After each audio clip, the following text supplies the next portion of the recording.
खरेच अजित पवार कुणाला तरी जड जात होते. कुणाला जड जात असेल? त्यांना सुनियोजित पद्धतीने संपविण्यात आले. असे अनेक प्रश्न महाराष्ट्रातील लोकांच्या मनात आहे.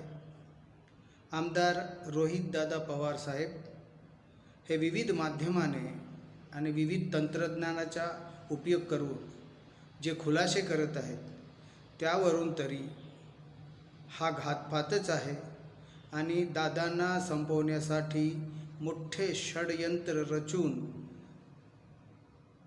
ही म्हणजे त्यांना संपवण्यात आले.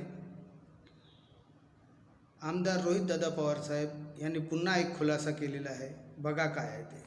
पण जर बघितलं तर मुंबईवरनं हे विमान जात असताना फुल टँक हे भरले होते. म्हणजे ते पूर्ण विमानचे जे पंखे असतात त्या पंख्यामध्ये जो टँक असतो तो फुल भरला होता.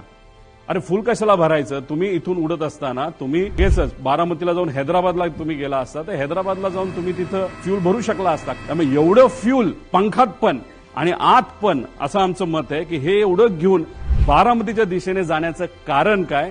आणि जे मी पायलटच्या बाबतीत बोललो होतो की मुद्दामूनच कदाचित त्याचा वापर करून पायलटचा वापर करून हा घातपात झाला असावा आणि त्या घातपातामध्ये फ्यूल जास्त असलं की मोठा स्फोट होईल हे कुठेतरी शंका लोकांच्या मनामध्ये आमच्या मनामध्ये ती कुठेतरी खरी ठरताना आपण सर्वजण बघू शकतो.